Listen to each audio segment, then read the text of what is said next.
Hare Krishna, welcome everyone to our Srimad Bhagavatam review class. We'll begin with our prayers. Om Ajnanatimirandhasya Jnananjana Shalakaya Chakshurunmilitam Yena Tasmai Shri Gurave Namaha Shri Chaitanya Manobhishtam Stapitam Yena Bhutale Swayam Rupa Kadamahyam Dadati Swapadantikam Vandeham Shri Guru Shri Yuta Padakamalam Shri Gurun Vaishnavamsha Shri Rupam Sagrajatam Sahagana Raghunathanvitam Tam Sajivam Sadvaitam Savadhutam Parijana Sahitam Krishna Chaitanya Devam Shri Radha Krishna Padan Sahagana Lalita Shri Vishakhanvitamsha He Krishna Karuna Sindhu Dinabandhu Jagatpate Gopesha Gopika Kanta Radha Kanta Namostute तप्त कांचन गौरांगी राधे वृंदावनेश्वरी वृषभानुसुते देवी प्रणमामि हरिप्रिये वाञ्छाकल्पतरुभ्यश्च कृपा सिन्धुभ्यैव च पतितानां पावनेभ्यो वैष्णवेभ्यो नमो नमः नमो विष्णुपादाय कृष्णपृष्ठाय भूतले श्रीमते भक्तिवेदान्त स्वामी निति नामिने नमस्ते सरस्वती देवे गौरवाणी प्रचारिणे निर्विशेष शून्यवादी पाश्चात्य देश तारिणे जय श्री कृष्ण चैतन्य प्रभु नित्यानंद श्री अद्वैत गदाधर शिवासदि गौर भक्तवृंद हरे Krishna Krishna Krishna Hare Hare Hare Ram Ram Ram Hare Hare Hare Krishna, welcome everyone. So we are discussing from the ninth canto of Srimad Bhagavatam, and we are discussing the dynasty of Vayavaswata Manu. So Parikshit Maharaj, when he asked about King Satyavrat, that he became the Manu in the current Manvantara. So please tell me about the dynasty of Vayavaswata Manu. So while describing the dynasty of Vayavaswata Manu, ultimately Shukadeva Goswami described that in the line of Vaivasvata Manu, there was a very wonderful king who was the son of Nabhaga. And he was such a great devoted personality that even the curse of Brahmana could not act on him. And his name was Ambarish Maharaj. Parikshit Maharaj asked about this personality. How is this possible? Brahmana's curse is insurmountable. Nobody can counteract. So please tell me about Ambarish Maharaj. So Shukadeva Goswami describes the supreme devotion of Ambarish Maharaj and how one day when Durvasa Muni, he came and he was welcomed by Ambarish Maharaj. Ambarish Maharaj, he told that you please come, take a seat and take some prasad. Durvasa Muni, he told, I'll come back after doing my daily rituals. But on the way, as he was doing his rituals, the Muhurata for Parana timing was passing by. Ambarish Maharaj, he consulted the Brahmanas and he took little water. Durvasa Muni became so angry that he created a whole demon and the demon tried to kill him. But Ambarish was saved by the Sudarshan Chakra and Sudarshan started chasing Durvasa all over the world. He ran to so many places. He went to Brahmaji, Lord Shiva, and ultimately he went to Lord Vishnu himself. Lord Vishnu glorified the supreme devotion of Ambarish Maharaj and how devotees are in his heart. Sadhavo hridayam mahiyam sadhunam hridayam tuham madanyattena jananti naham tebhyo managapi. And after describing this, ultimately Lord Vishnu told that you please go to Ambarish because he can only give you protection. So this is what we discussed. So now, after being advised by Lord Vishnu, Durvasa Muni, he immediately approached Ambarish Maharaj. He fell down and he clasped the feet of Ambarish Maharaj.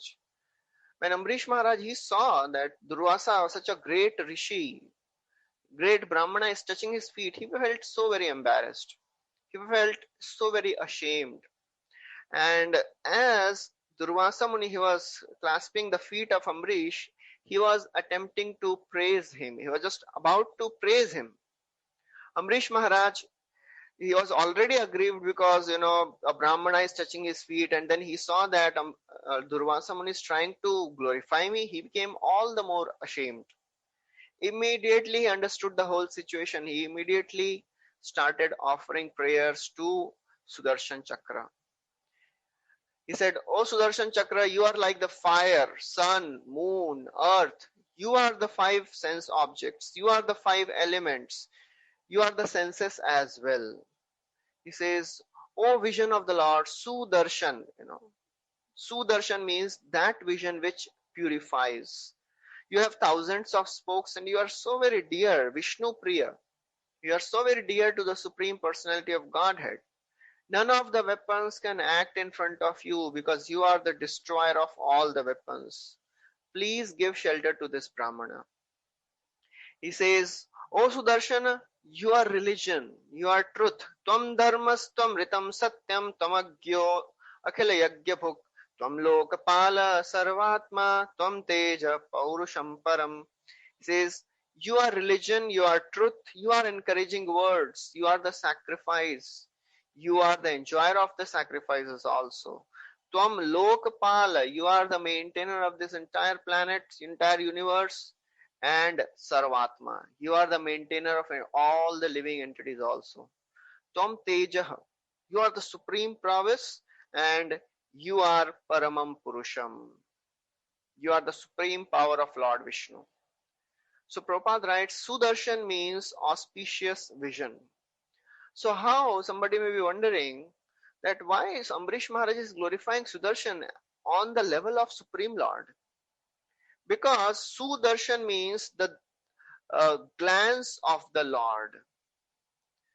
The glance of the Lord creates all the living, all the elements, all the various 24 elements of creation, including mind, senses, intelligence, tanmatras. Everything is created just by Lord's glance. And that Lord's glance is called Sudarshan. That's why Ambrish Maharaj is glorifying Sudarshan in the same terms as the Supreme Lord. And we know, we have discussed in detail that how Supreme Lord, when he glances over the Pradhana and impregnates it with Kala, Karma, Swabhava and Jiva, then it transforms to Mahatattva. Mahatattva, under the three modes and under the influence of the time, gets transformed into Adhibhuta, Adhyatma and Adhideva. Creates all the elements of creation, all the tanmatras, creates various senses, mind, intelligence and the sense devatas. Everything is created by the glance of the Lord. So therefore, Ambrish Maharaj is glorifying Sudarshan Chakra.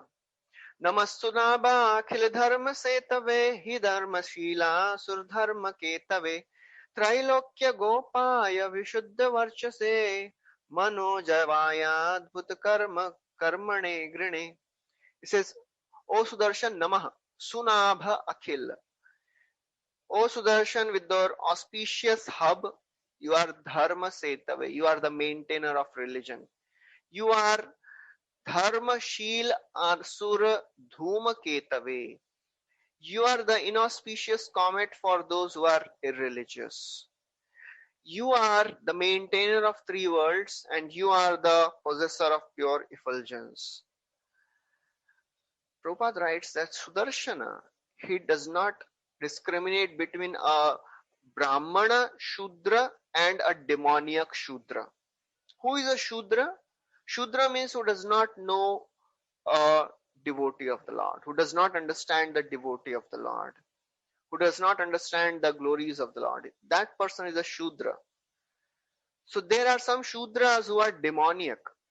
But in this case, although Durvasa Muni is a Brahmana, but he acted like a demon. So therefore, Prabhupada writes, there are some demoniac Shudras, there are some Brahmana, he says, there are some Brahmana demons and there are some Shudra demons. Both are demons.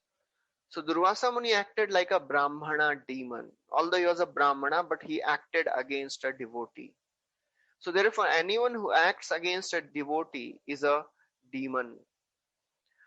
And then he says, O Sudarshan, by your effulgence, the darkness of this world is dissipated by because of your presence. All the illuminaries of this world, the sun, the moon, the fire, they are giving light. You are dispelling the darkness of this entire material universe. At the same time, you give knowledge to the great souls.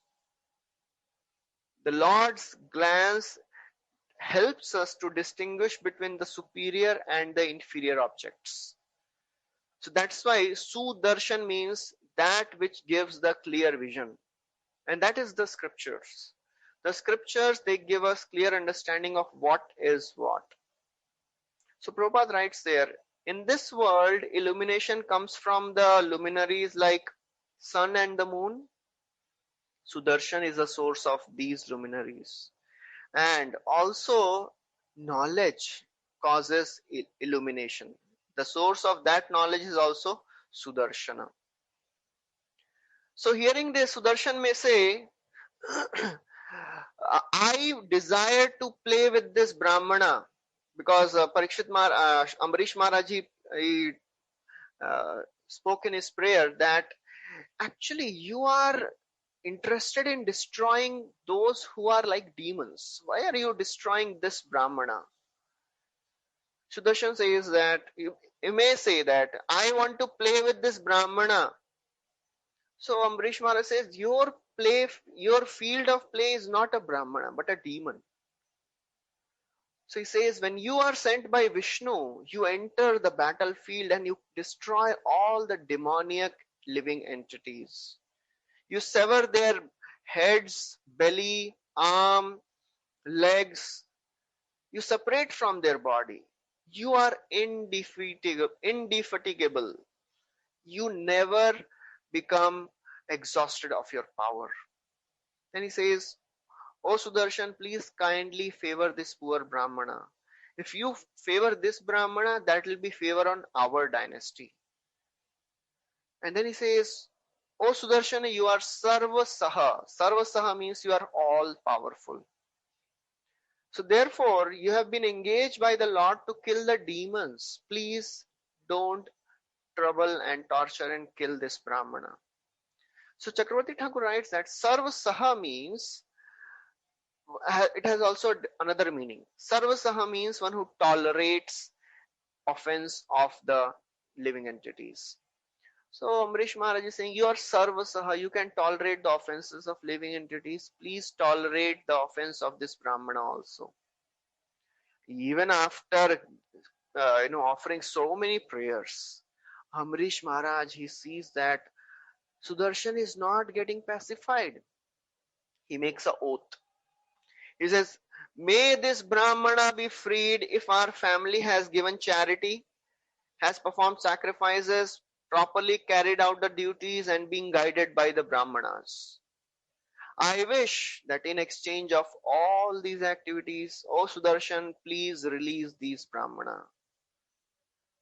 Even after making this oath, Sudarshan is not giving up. He disregarded his oath. Now Ambarish Maharaj makes a even more stronger oath. He says, if the Supreme Personality of Godhead, who is one without a second, who is a source of creation, maintenance and destruction, who is full of all the transcendental qualities, who is the life and soul of all the living entities, if that Supreme Lord is pleased with us, please kindly free these Brahmana. Now, Sudarshan, when he hears all these very strong, prayers and then oath by Ambarish Maharaj, he becomes ultimately pacified. He stops burning Durvasa Muni. When Durvasa Muni, he saw that now Sudarshan has gone back, he was very, very satisfied. He offered choicest blessings to Ambarish Maharaj and he started glorifying him in choicest words. So now Ambarish Maharaj is praying. Durvasa is praying. Aho ananta dasanam mahattam drishtamadhyame kritagasopi yadarajan mangalani samihase. He says, Aho ananta dasanam mahatvam drishtam adya. Adya. Today, I have seen the glories of the devotees of Lord Ananta. I have seen unlimited glories of the great devotees of the great Lord. What is that? Kritagasopi Yadrajan. I tried to destroy Ambarish Maharaj. But what is he desiring?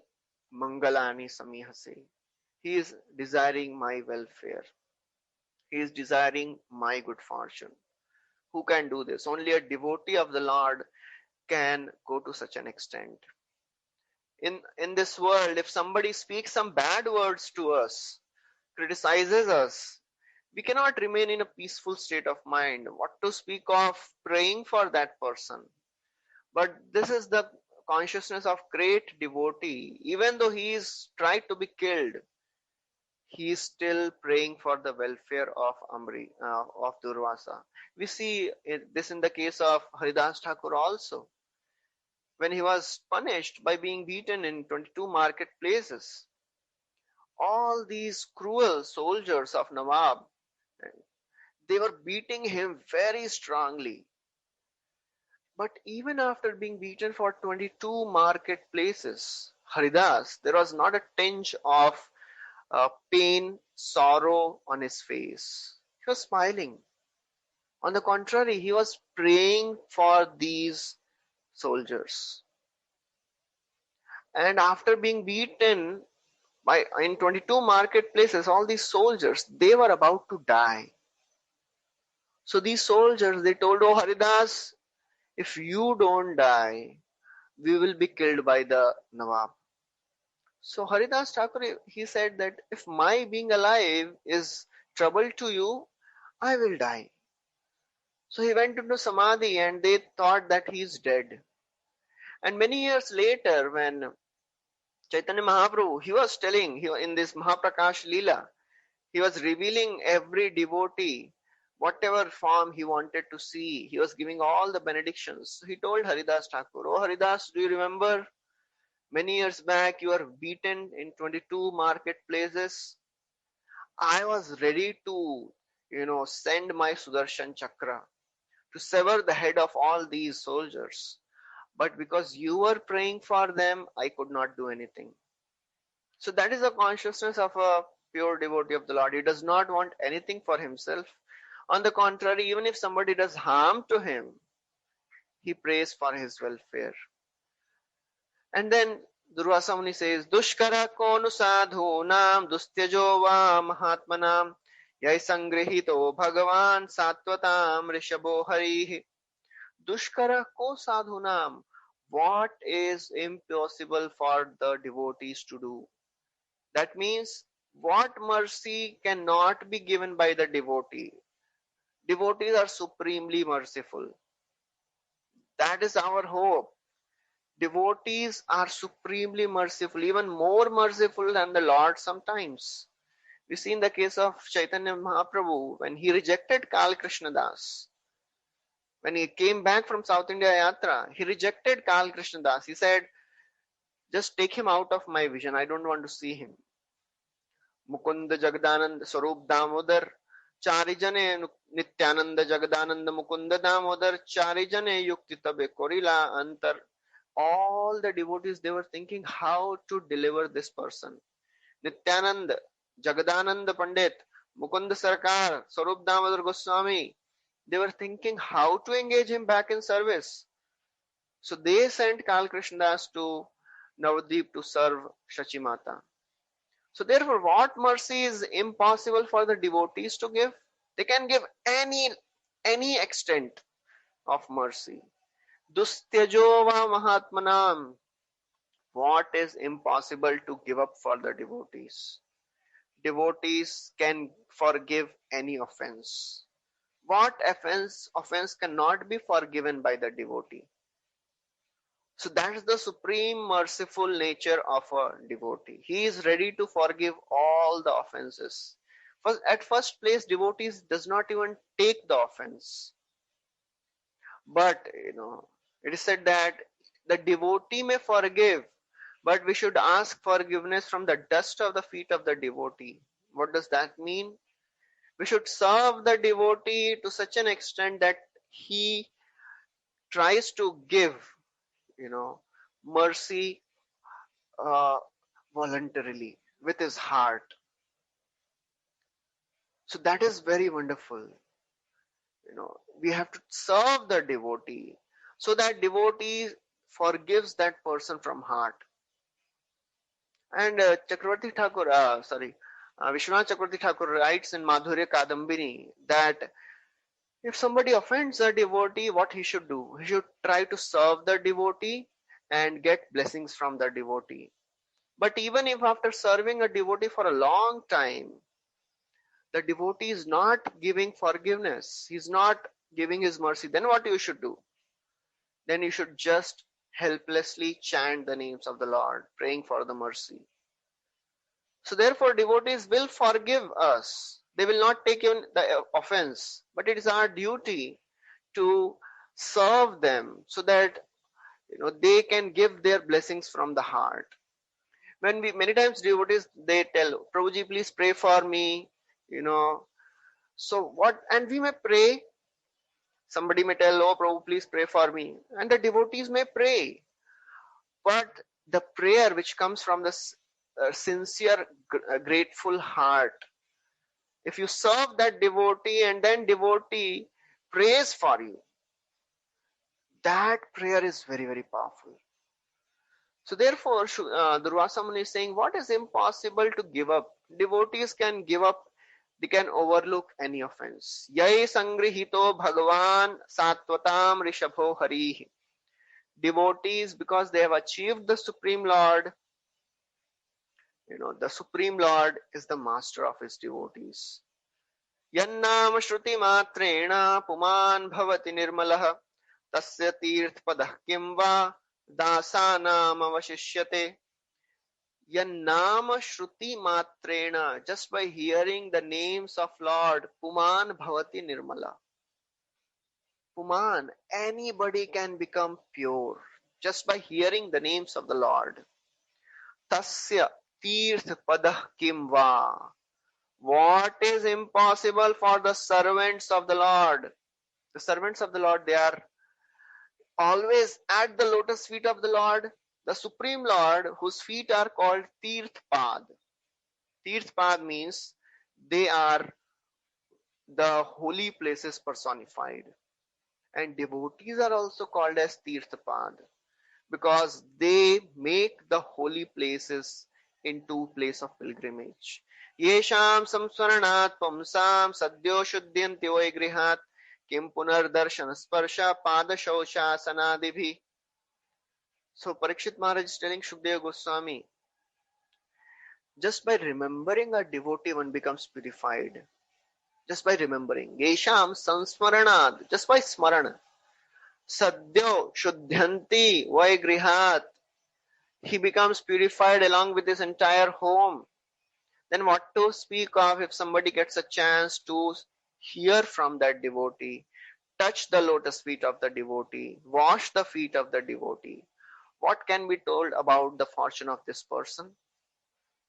That is the glory of the devotee of the Lord. Bhavat Vida Bhagavata Tirtha Bhuta Swayam Vibho Tirthi Kurvanti Tirthani Swantasthena Gadabhrita. Vidura is telling, Yudhishthira Maharaj is telling about Vidura. You are pilgrimage place personified because Swa Antasthena Gadabhrita. You have Krishna in your heart. Wherever you go, you make them holy place. You make that place a holy place.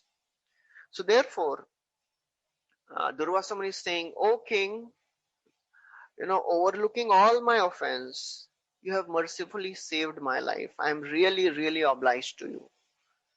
Ambarish Maharaj was already so very embarrassed, ashamed, because Durvasa Muni, he had fallen at his feet. Expecting the return of Durvasa Muni, Ambarish Maharaj, he did not eat for the whole time. For the time Ambarish Maharaj was roaming all over the world, we'll see how much time it was gone as Durvasa Muni was roaming around, running for his life. So now Ambarish Maharaj, he fell at the feet of Durvasa Muni and he begged for the forgiveness. He said, because of me, you have undergone so much of trouble. He pleased Durvasa Muni by his sweet words, and then he told him that you please sit, and he fed him sumptuously. After being satisfied, Durvasa Muni, he requested Ambarish, now you please eat also, because Ambarish Maharaj was fasting all the time when Durvasa Muni was not there. Durvasa Muni, he told Ambarish, I am very much satisfied by your hospitality. I am very much favored to you. He said, at first I thought that you are like an ordinary human being and I tried to offend you. I tried to even kill you.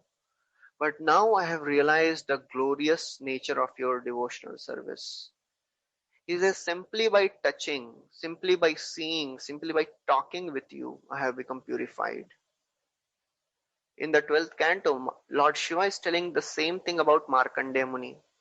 Nahi ammayani tirthani na deva chetanojita te punanti urukalena yuyam darshana matratah. Lord Shiva, he comes to meet Markandeya Muni and he is glorifying Markandeya Muni. He says, holy places, the water, the rivers at the holy place, they may purify a person after taking bath for a long time. Te punanti urukalena. Urukalena means after taking bath in a river for a long, long time. Many times one gets purified. If somebody takes bath many times. Yuyam darshana matratah. But you, O Markandeya Rishi, you purify just by your vision. Just by seeing you. Gangara parasha hoile paschate pavan darshane pavitra karo eito margun. Bhaktivinoda Thakur writes, darshane pavitra karo eito margun. That is a glorious position of a devotee.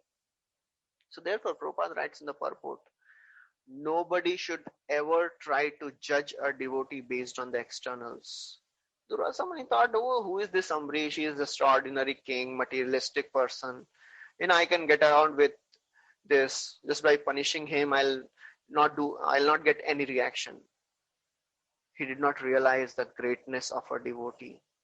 We may be seeing some devotees, very ordinary, simple looking devotees, and we may think, if I say something wrong, say some harsh words to this person, it will not be a major problem for me. He is not such a great devotee. Vaishnavera kriya mudra vigyena bujhai. Never ever try to judge a devotee based on the external appearance. Prabhupada writes, a Vaishnava is favored, Vaishnava is understood by how much he is favored by the Supreme Personality of Godhead in terms of his inconceivable activities. We may not even realize that this person, although now he may be very ordinary Vaishnava, but if he becomes, nobody knows at what position this person will be in the future. That was the case with Dhruva Maharaj. Suruchi, she offended Dhruva. When he was a small boy, he was not even a devotee. But the result of that was, when he became a great devotee, Suruchi had to suffer the offense, the result of the offense which she committed. She was burnt in the forest fire. So therefore, we should be very careful. Whoever comes to Krishna consciousness, even if he is a 1 day old devotee, we should give all the respect.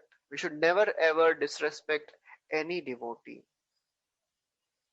Therefore, Chakravarti Thakur writes that the pain inflicted by the chakra was Durvasa Muni's greatest benefactor. That's how he realized the greatness of Durvasa Muni, greatness of Ambarish Maharaj. That's how he realized the greatness of devotional service. So Durvasa Muni, after begging forgiveness from Ambarish, he departed for the Brahma Loka. And Chakravarti Thakur writes, what he did after going there. he started telling all the other sages and his friends about the glorious position of the devotees and the glorious nature of devotional service. That was the purpose of Durvasa Muni going back to Brahmaloka. Then Shukdev Goswami describes that, Ambarish Maharaj, he was fasting for 1 complete year. For 1 complete year, Durvasa Muni was running everywhere, trying to protect himself, trying to escape the powerful Sudarshan Chakra. Ambarish Maharaj was fasting whole day, whole year. And therefore, he was just surviving by drinking water. He was not taking anything. When Durvasa Muni returned back and Ambarish prayed for him and Sudarshan, he forgave Durvasa Muni. Ambarish did not take any credit of it. He did not say, just see, देखा, पता चल गया ना, किसको अपराध कर रहा था, He did not take any credit of being to protect Durvasa Muni. He considered, everything is the mercy of the Supreme Lord. Lord is all powerful. Who am I? Everything is done by the mercy of the Lord, power of the Lord. So Ambarish Maharaj, in this way, he performed his devotional service and he became so very famous that, he was glorified all over the world. He was the storehouse of all the good qualities. And interestingly, he did not consider even the highest planet worth staying if there is no Krishna Katha going on. Then after ruling the kingdom for a long, long time, Durvasa Muni, he retired from his family life, divided his property among his sons, and he entered forest. And there he fully concentrated his mind on the Supreme Lord. So Prabhupada writes that devotee is always greedy to become more and more conscious of Krishna. Just like the businessman, even if he is a millionaire, he never thinks, okay, I have got enough of the money. He works to get more and more. Similarly, a devotee never thinks that this is the limit of my bhakti. Bas ho gaya. Isse zyada bhakti to matlab too much hai. Ambarish Maharaj was at such a high level of devotion. But still he thought, I am not giving my best. He renounced his kingdom, he renounced his family, wealth, and he devoted his entire time and life in focusing his mind on the Supreme Lord. That is a greed. Krishna bhakti rasa bhavita mati kriyatam yadi kutopi labhyate tatra laulyam api mulyam ekalam janma koti sukritirna labhyate. If we are not eager to get devotional service, Krishna will not give. That's why devotional service is so very rare for two reasons. Bhakti is called Sudurlabha because Krishna does not give bhakti so easily. And secondly, if we don't endeavor to the best of our capacity, Shrinavata Shraddhaya Nityam Grinatascha Swacheshtitam Kalena Nati Dirghena Bhagavan Vishate Ridhi. If we are not hearing, if we are not chanting with utmost sincerity, Vicheshtitam, if we are not putting our best, it is so very difficult to attain Krishna consciousness. It is so very difficult to attain Prema Bhakti. So therefore, whatever time we have, we should try to give our best, Because anyways, we have to chant our 16 rounds. So either we chant attentive rounds or inattentive rounds. It takes the same time. Many times inattentive chanting takes more time. So better to put our entire focus, try at least, struggle to the best of your capacity. We may not be able to chant attentively, but are we struggling? Krishna is pleased by our struggle. We have to give our full endeavor to come close to Krishna. So that is the example, that is the glorious example of how to be sincere and eager to advance in Krishna consciousness. This is the end of the 5th chapter. So then Shukdeva Goswami describes the descendants of Ikshvaku, the another son of Swayambhuva Manu, Vayaswata Manu. So Ikshvaku, so Amrish, so this Amrish Maharaj, he had three sons, Virupa, Ketuman, and Subhahu. So first, before describing the descendants of Ikshvaku, Shukdeva Goswami completes the description of the sons of Amrish Maharaj. He says, Amrish Maharaj had three sons, Virupa, Ketuman, and Shambhu. Virupa, his son was Prishadaswa, and his son was Rathitara. So Rathitara, he had no sons. So he requested sage Angira to beget son from his wife. And then a son was born, and this son was born with Brahminical prowess. And therefore, the sons which were born from Angira, they were called as the descendants of Rathitara also, and they were called as the descendants of Angira also. So Prabhupada clarifies that in the Vedic age, it was a custom that if a man he cannot beget a child, he requests some higher caste person. A Kshatriya may request a Brahmana to beget child from his wife. So in that case, Prabhupada writes, the woman was compared to an agricultural field, and other man is employed to produce grains from that field. But the grains which are produced from the field belongs to the owner of the land, that is the husband of the lady. So that is about the descendants of Amrish Maharaj. And then about the another son of Vayavaswata Manu, Ikshvaku. So when Vayavaswata Manu sneezed from his nostrils, Ikshvaku was born. So this Ikshvaku, he had 100 sons. Out of these 100 sons, 25 they were the kings in the western side of the Bhumandala, 25 on the Aryavarta, western side of Aryavarta, 25 were the kings on the eastern side. There were three other prominent sons, Vikukshi, Nimi, and Dandaka. They were the kings in the middle area of the Aryavarta, and there were other, whatever remaining sons were there, they were the kings of the northern and the southern regions. So Shukdeva Goswami now describes the story of one of the sons, Vikukshi. Vikukshi was also known as Shashad. So when this Maharaj Ikshvaku, he was performing his oblations to the forefather, which is called as Ashtaka Shraddha, he ordered this Vikukshi to go to the forest and to get some pure flesh.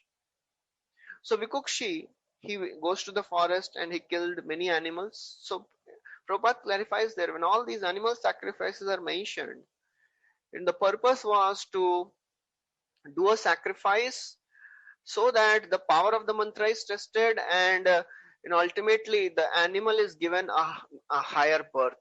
He gets a new body, and that's the way a Supreme Lord is also pleased. So this Vikukshi, he went to the forest and he killed many animals.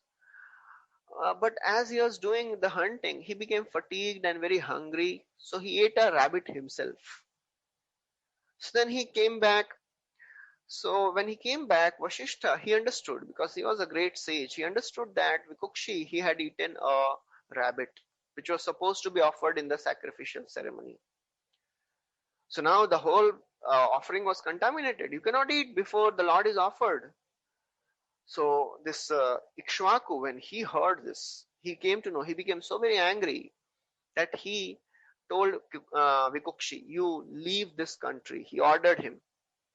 So Vikukshi, he left, and then this Ikshvaku, he completed the ceremony.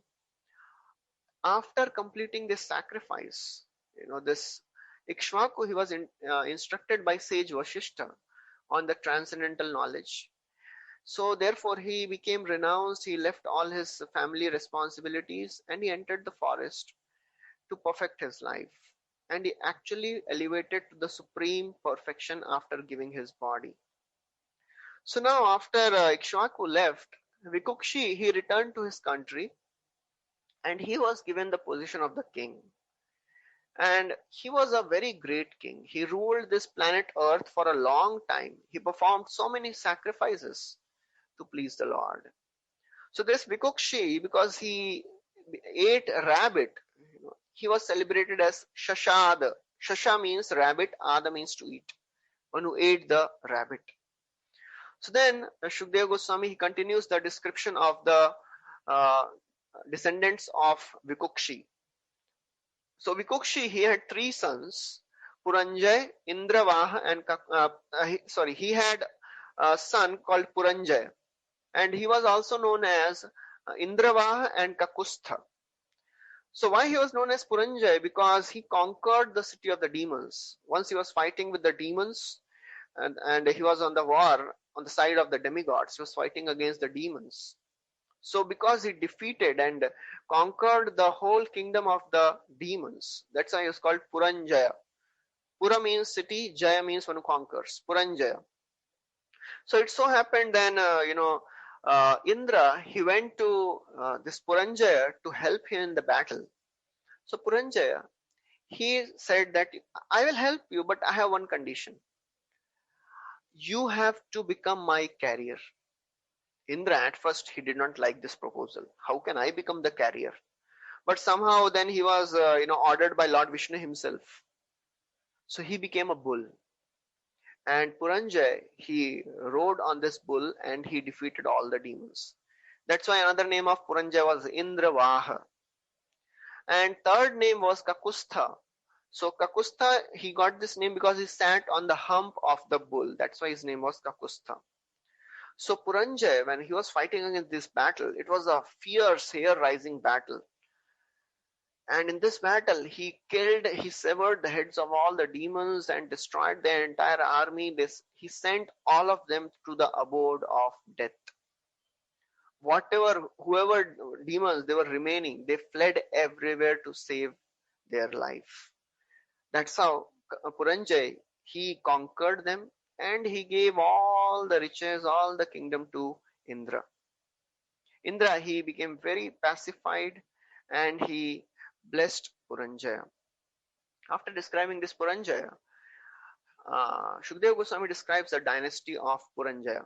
He says, Puranjaya's son was Anena, his son was Prithu, his son was Vishwagandhi, his son was Chandra, Chandra's son was Yuvanashva, and Yuvanashva's son was Shravasta. Shravasta, he created a township known as Shravastipuri. Son of Shravasta was Brihadashva, and Brihadashva's son was Kuvalayashva. So this Kuvalayashva, along with his 21,000 sons, he was fighting once with this demon called Dundu. And he killed this demon, therefore he became famous as Dhundhumar.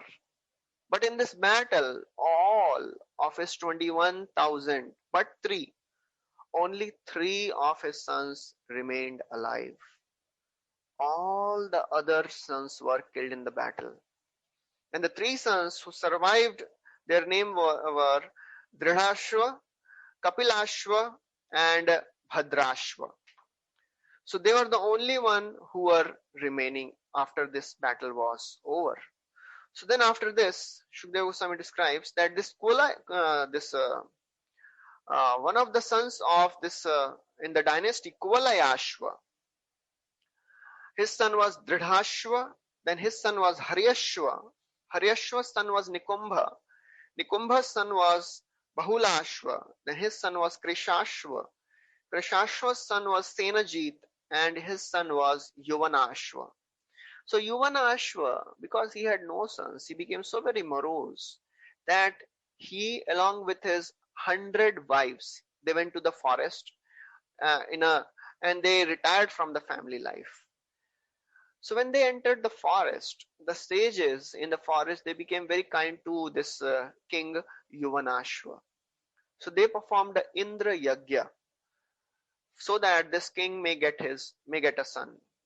One day, as Yuvanashva and his wife, they were engaged in the sacrifice. So whole day he was doing his sacrifice. So one night, he was very thirsty. He got up, he wanted to take some water. He was not getting water anywhere, and he entered the sacrificial arena. There he found a pot full of water, and he drank the water. But this pot was meant for the wife of Yuvanashva, so that she could beget a child. So next day morning, when the Brahmanas, they realized, they saw this pot is empty. This pot was supposed to be taken by the wife of Yuvanashva. Who has done this? Then they understood, they came to know that the Yuvanashva, by mistake, he took all the water. This water was so very potent that this water could give a child to anybody. That was the power of the mantras. Because these Brahmanas, they had chanted some mantras on this water. So it was surcharged. It was so very potent that it could give a son to anybody. But because this Yuvanashva, he drank this water, actually, in due course of time, he got a child. And a child his name was given as Mandhata. He came out piercing the lower right abdomen of the Yuvanashva king. He came out. Baby, when he came out, he started crying for milk. He started crying for the breast milk of the mother. And the Brahmanas, they were thinking, now who will take care of this baby? So Indra, out of his mercy, because Indra was worshipped in this yajna, so he appeared there, and he put his index finger in the mouth of the baby, and he said, you may drink me. So this Mandhata, he was so very powerful. So this Yuvanashva, because he was blessed by the Brahmanas, he survived this. He did not die. And after this incident, Yuvanashva, he performed so many austerities, and he ultimately attained perfection at that very place. Mandhata, he was so very powerful, he even defeated Ravana. Therefore, one of the names which was given by Indra to Mandhata is Tradasyu. And this Mandhata, he was such a great devoted king. He ruled the entire Bhumandal, all the 7 islands he was ruling, performing so many great sacrifices with all the ingredients, chanting mantras and giving donation and charity to all the Brahmanas according to the time, place, desha, kala, patra. He was doing all the sacrifices. His kingdom spread everywhere. All the places, from sun rises to the place where sun sets, every place was under his kingdom. Everything was under the possession of King Mandhata. So this Mandhata, he married Bindumati, and he had 3 sons, Purukutsa, Ambarish, and Muchukunda. So this Ambarish is different.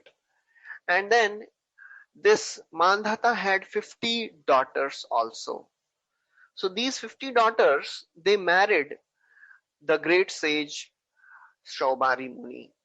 So then after this, Shukadeva Goswami describes the story of Shaubari Muni. So Shaubari Muni was such a great, powerful, mystic sage. Once he decided that there are so many distractions outside. When I'm doing tapasya, I'm so disturbed by so many things. Let me go underwater. So by his mystic power, he was staying underwater in the water of Yamuna, and he was doing his tapasya. Once he saw a pair of fish mating, engaged in sexual activity. Just by the sight of these 2 fishes mating, he got disturbed. He also developed a desire to enjoy in this way. So desiring this, he came out of the water and he went to the king Mandhata, and he requested that you please give me one of your daughters in marriage. Mandhata, when he saw the condition of this sage, he was such an old, dilapidated state. He was having a frail skin, all wrinkles all over, his head was trembling. So indirectly, Mandhata, he refused by saying that, "O Brahmana, any of my daughters, they may accept you as your as husband if they like so." Shobhani Muni, he realized that because I am I am having a frail body, I am an old person. Therefore, these daughters of this king, they are not ready to marry me. So with this mystic power, he was such a powerful, great sage.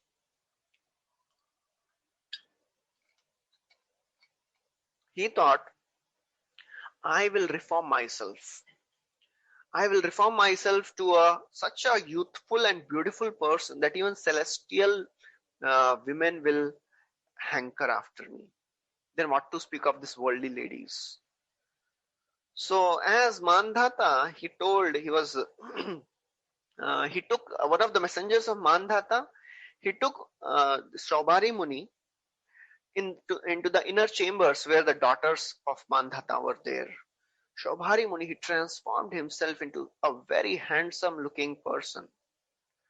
When these daughters, they saw him, every one of them, they desired him. Every one of her, those 50 daughters, they desired Saubhari Muni as their husband.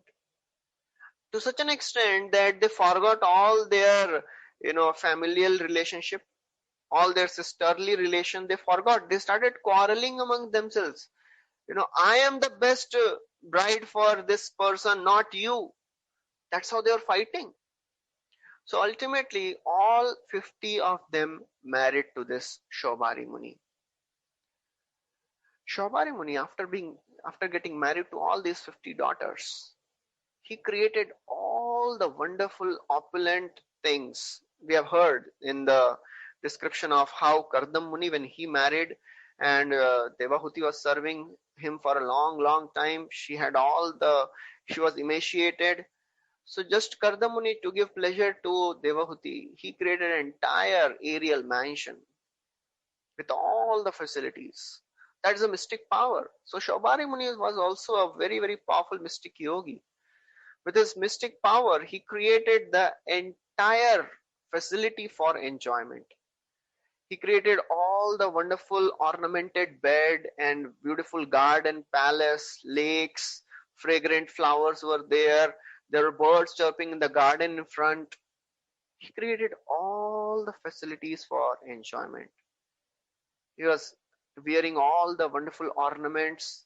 Many men and women were serving them. In this way, Shobhari Muni enjoyed for many, many years. When Mandhata, he was emperor of the entire Bhumandala, when he saw how this Shobhari Muni, a sadhu, is enjoying, he felt ashamed. He lost all the pride which he had in his kingdom, thinking that, oh, this sage is much more powerful than me. So he became free of all the pride of whatever he had. Shobhari Muni, although he was enjoying for so many years, but still, the nature of the material enjoyment is how much you enjoy, it cannot satisfy the mind. It cannot satisfy the heart. Shobhari, even after enjoying for many, many years, he was not satisfied.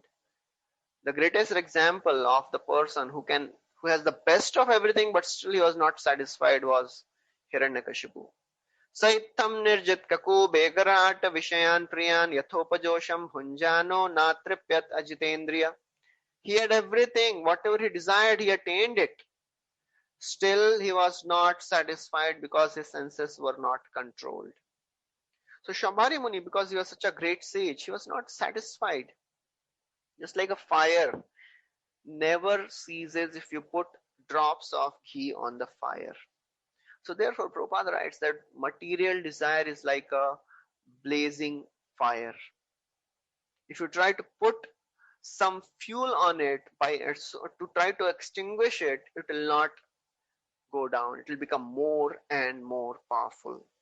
So he writes, the policy of trying to satisfy the material desires by catering to one's material demands will never become successful.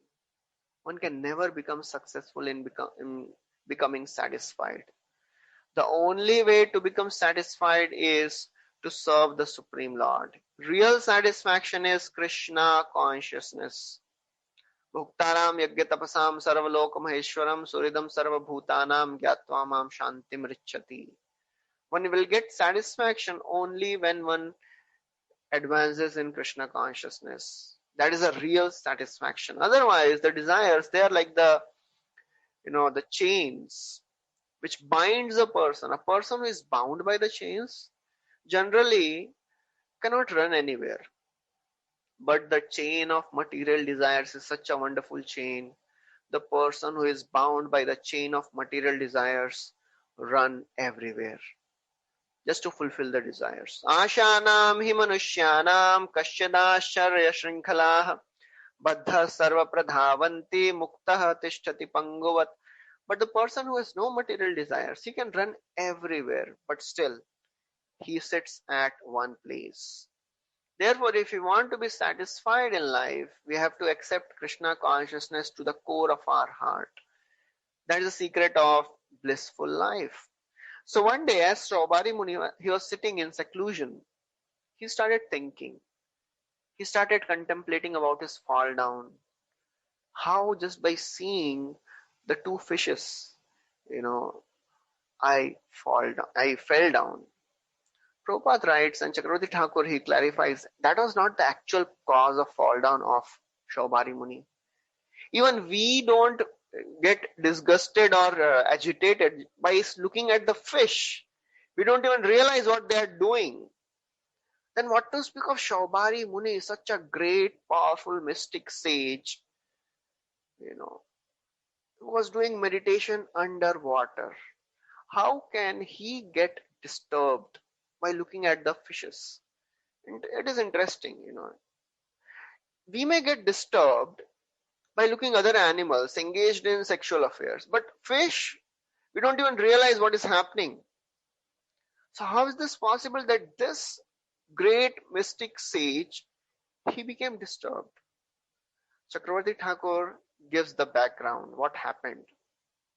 One day, as Saubhari Muni was doing tapasya underwater, Garuda, he came on at Yamuna desiring to eat some fish. And he picked some of the fishes, and because fish is the natural food for Garuda, just to satisfy his hunger, he took that. Some of the fishes, so seeing the condition of the fish, Saubhari Muni, he became unnecessarily, merciful towards the fishes.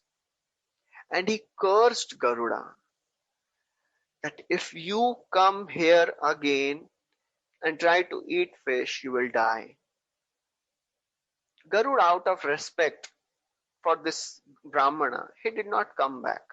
Although the curse would not have affected Garuda. But because he offended a great devotee of the Lord. That's how whatever power, whatever strength, whatever intelligence Saubhari Muni had, it was destroyed. However powerful we may be, however advanced we may be, however self-controlled we may be, however disciplined, however determined, how many years we may have spent in Krishna consciousness, if we offend the devotees of the Lord, we become helpless. We may fall down for insignificant things which we may have left many, many years back. And we may think, this is insignificant, I'll never get attracted to this. Those things will start appearing attractive to us if we offend devotees. That is the power of Vaishnava Aparadha.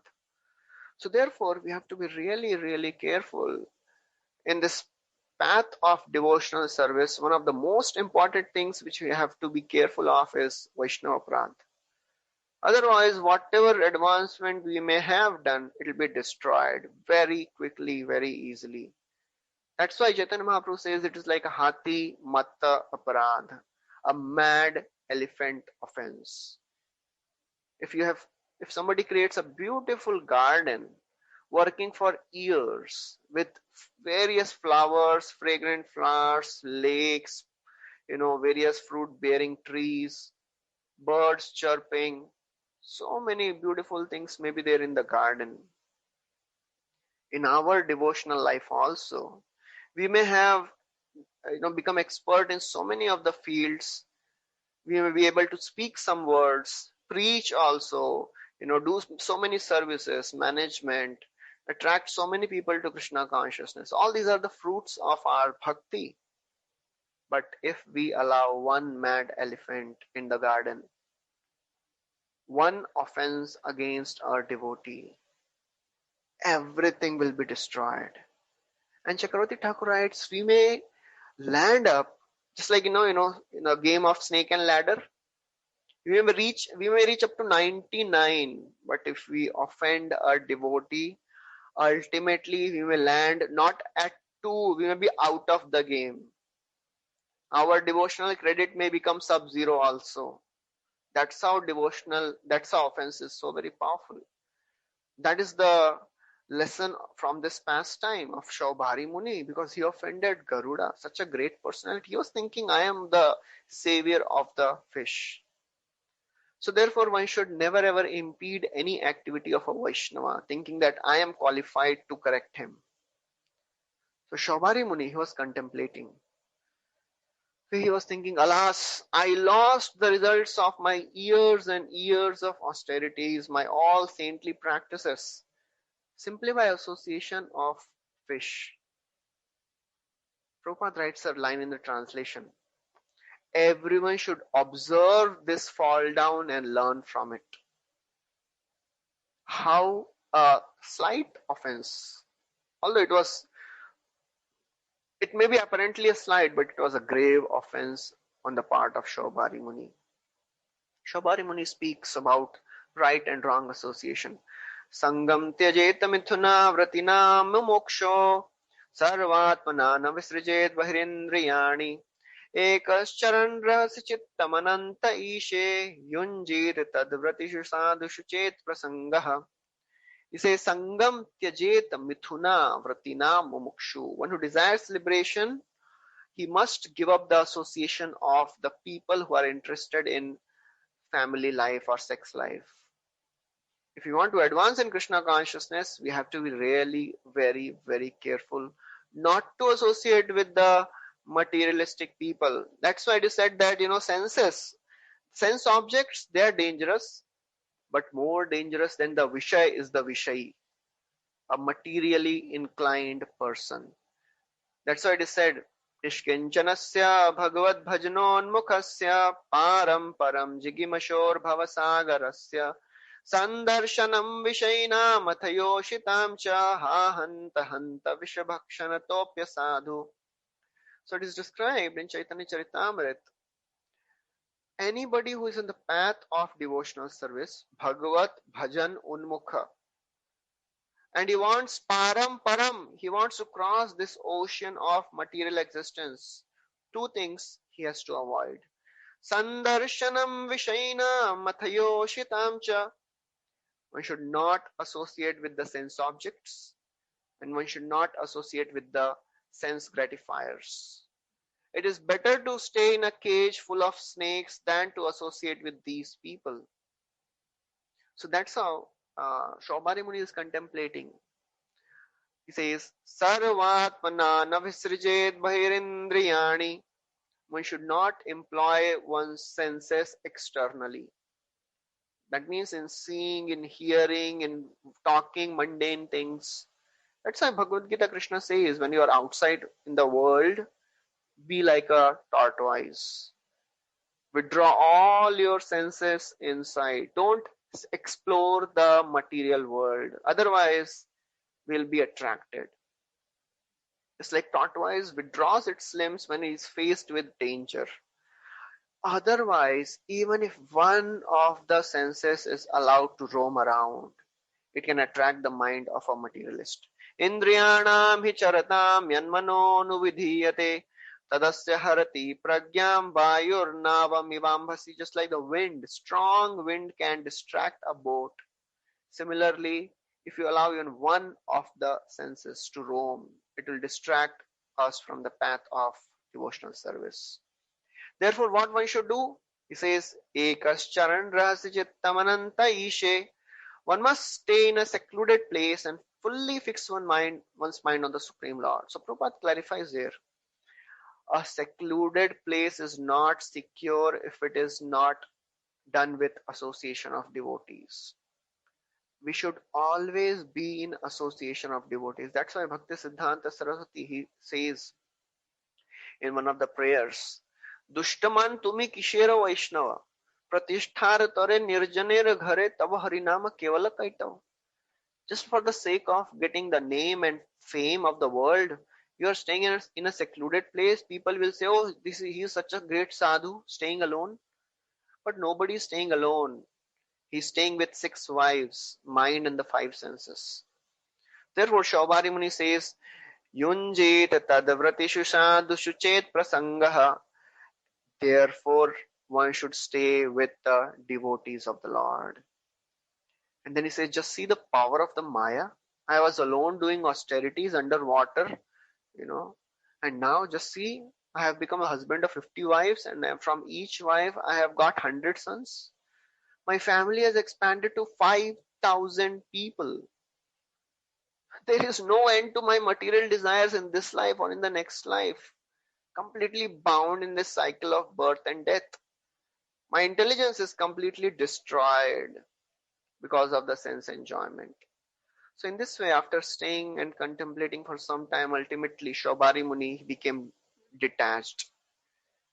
He entered Vanaprastha ashram, and all his devoted wives, they also followed him. He did severe tapasya on the bank of Yamuna. He realized the body. In this way, he realized the soul, and in this way, he gave up his body and attained the Supreme Lord. By seeing their husband performing such a severe austerity, all the 50 wives of Shaubhari Muni, they also progressed in spiritual existence. And ultimately, they also were able to enter the spiritual world by the prowess of Shaubhari Muni. So this is the end of the 6th chapter. So we'll stop here. Thank you very much. Hare Krishna. Shri Prabhupada ki jai. If anybody has any questions, you can please ask.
Why so many?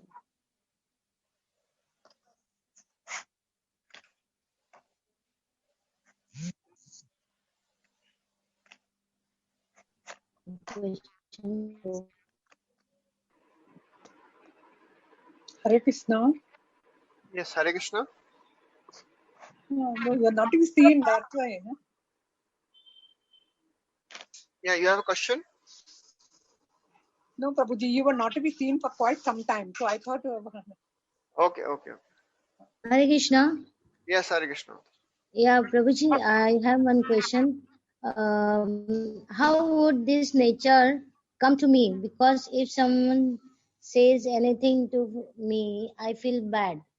And like Amrish Maharaj, they could not reply. Like how that nature will come to us. Okay. So that is the gradual progress. So the more we pray and we are sincere in our process of devotional service, Krishna, he gives all these qualities. As it is said, Yasyasti Bhakti Bhagavati Akinchana. So all these qualities of forgiveness and tolerance. So it is said, Chakravarti Thakur writes in one of the purports in the Bhagavad Gita that for a sadhaka, these qualities have to be consciously cultivated, and for a pure devotee, it is natural to exhibit these qualities. So therefore, we have to be conscious and we have to try to the best of our capacity to actually cultivate these qualities of tolerance, to control our anger. But the we should not go out of the way to cultivate these qualities at the expense of doing our devotional service, at the expense of living our devotional service. For example, if somebody thinks, okay, I am becoming so very angry, let me do anger management course. But but it is taking lots of time, no problem, I'll compromise some of my rounds chanting and then I'll do anger management course. That is not recommended here. So as we are doing our serious and sincere devotional service, these qualities will come automatically from the heart. As Bhakti Tirth Maharaj, he would say, fake it till you make it.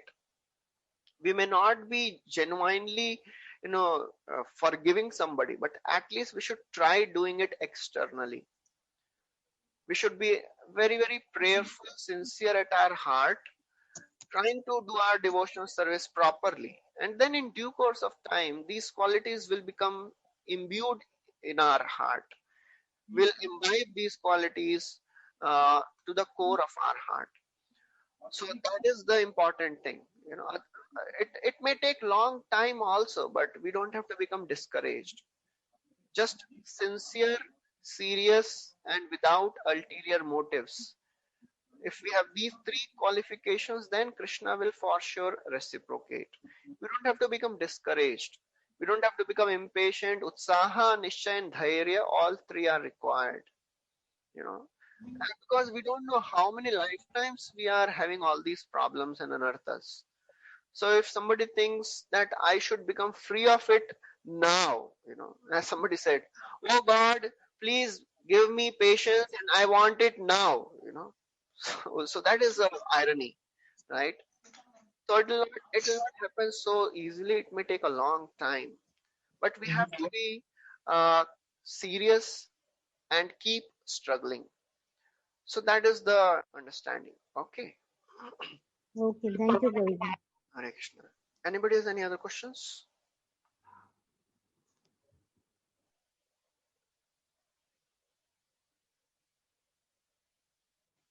Okay, so we'll stop here. Thank you very much. Hare Krishna. Shila Prabhupada ki jai.